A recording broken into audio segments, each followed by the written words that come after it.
नमस्कार, मैं हूं अरविंद प्रताप और हमारी खास पेशकश वो काली रात में आपका स्वागत है।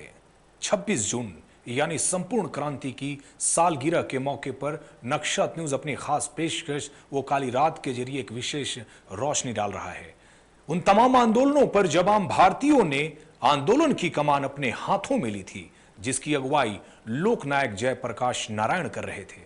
दरअसल जयप्रकाश जी को आजाद भारत की राजनीति का सबसे बड़ा खिलाड़ी माना जाता है, लेकिन आपातकाल में उनके संघर्षों की शक्ति हर कोई अब तक अभिभूत रहा है।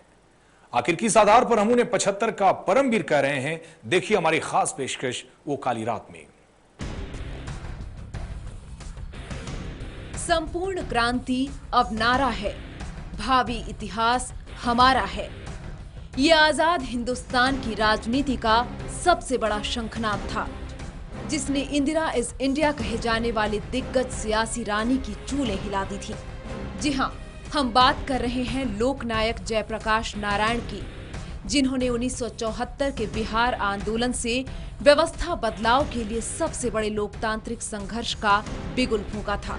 यह शख्स 75 का परमवीर था, जिस पर मौजूदा समय में लोकतंत्र का पलीता लगाने वाला, अराजकता फैलाने वाला और सत्ता के लिए सनकी होने का न जाने कितने आरोप सत्ताधारी दल की ओर से लगाए गए। यकीन नहीं आ रहा तो हम आपको आपातकाल यानी 25 जून 1975 के ठीक एक दिन बाद प्रधानमंत्री इंदिरा गांधी का आकाशवाणी से दिया संबोधन सुनाते हैं।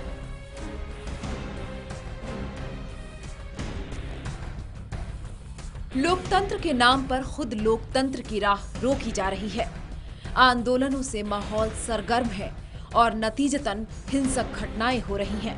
एक आदमी तो इस हद तक आगे बढ़ गया है कि वो हमारी सेना विद्रोह और पुलिस को बगावत के लिए उकसा रहा है। इतिहास लोकतंत्र की ऐसी अनेकों त्रासदियों से अटा पड़ा है। जब जन समर्थन की लहर के बूते या किसी लोकतांत्रिक संगठन के बल पर सत्तासीन हुआ नेता आत्ममोह का शिकार हो जाता है और चाटुकार दरबारियों की बातों में जीने लगता है। कमोबेश कुछ ऐसे ही हालात तात्कालिक कांग्रेस पार्टी और उसके सर्वे सर्वा नेता इंदिरा गांधी की भी थी। गरीबी हटाओ के वादे गरीबी कम करने के बजाय गरीब जनता पर भारी मुसीबत लेकर आई। 21 महीने बाद आपातकाल खत्म हुआ और लोकनायक के नेतृत्व पर सवार होकर आम आदमी ने इंदिरा गांधी को उनके जीवन का सबसे बड़ा पाठ पढ़ाया। जयप्रकाश बाबू बाद के दिनों में कहते हैं कि आपातकाल एक तरह से तानाशाही का टीका था। इसमें दर्द हुआ और बुखार भी आया, लेकिन अंततः जीत लोकतंत्र की हुई। महज एक आंदोलन की सफलता की कहानी के आधार पर ही हम जयप्रकाश बाबू को 75 का परमवीर नहीं कह रहे। इसके पीछे नक्षत्र न्यूज की टीम का मजबूत तर्क भी है। 1942 के भारत छोड़ो आंदोलन का नायक नेहरू का उत्तराधिकारी होने के बावजूद नेहरू मंत्रिमंडल में शामिल होने से इनकार, नगा विद्रोहियों से सफल वार्ताकार, कश्मीर में शांति की कोशिश, चंबल में डकैतों का आत्मसमर्पण में योगदान, बिहार आंदोलन के नेता और आपातकाल के प्रतीक पुरुष के रूप में उनका योगदान हमेशा याद किया जाता रहेगा। नवनीत सिंह, नक्षत्र न्यूज, रांची। आपातकाल की अवधि के दौरान सामान्य राजनीतिक प्रक्रिया और मौलिक अधिकार निलंबित कर दिए गए थे। महागठजोड़ के नेता गिरफ्तार हुए, घोर सांप्रदायिक और वामपंथी संगठनों को प्रतिबंधित कर दिया गया था। आपातकाल के 19 महीनों में 1 लाख से भी ज्यादा लोग गिरफ्तार किए गए। न्यायपालिका की शक्तियां घटा दी गई। सरकार और दल की असीमित शक्ति प्रधानमंत्री के हाथों में केंद्रित हो गई।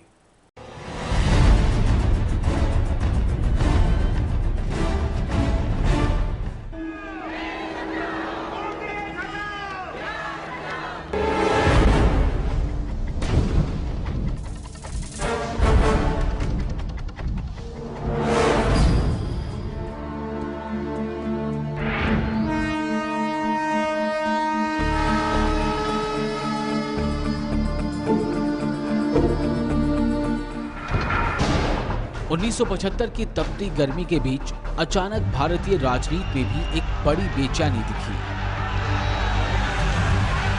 जब 12 जून को चुनाव में धांधली करने के आरोप में इलाहाबाद हाईकोर्ट ने इंदिरा गांधी को 6 सालों तक कोई भी पद संभालने पर लगाम लगा दिया, लेकिन इसके बावजूद इंदिरा गांधी टस से मस नहीं हुई और कोर्ट के इस फैसले को मानने से इनकार कर दिया और 26 जून 1975 को स्वतंत्र भारत में आपातकाल लागू करने का ऐलान कर दिया।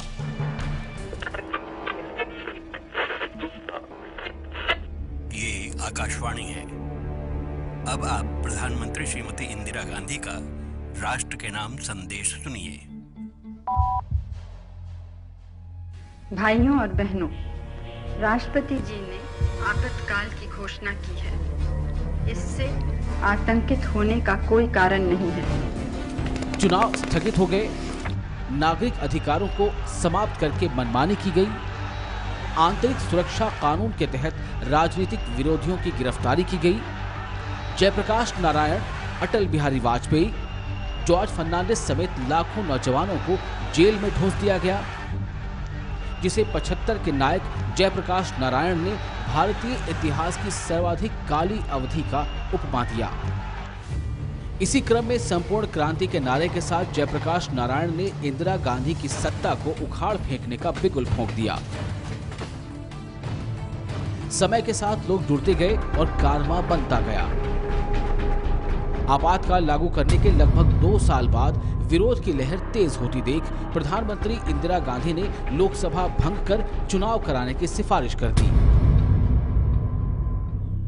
चुनाव में आपातकाल लागू करने का फैसला कांग्रेस के लिए घातक साबित हुआ और खुद इंदिरा गांधी अपने गढ़ रायबरेली से चुनाव हार गई।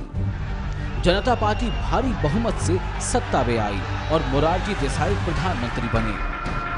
संसद में कांग्रेस के सदस्यों की संख्या 350 से घटकर 153 पर सिमट गई।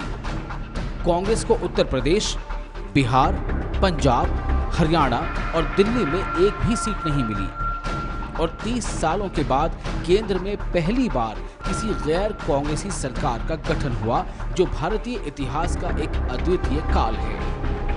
नवनीत सिंह, नक्षत्र न्यूज, रांची। और हमारी खास पेशकश वो काली रात में समय चला छोटी सी ब्रेक का, जल्द ही लौटेंगे।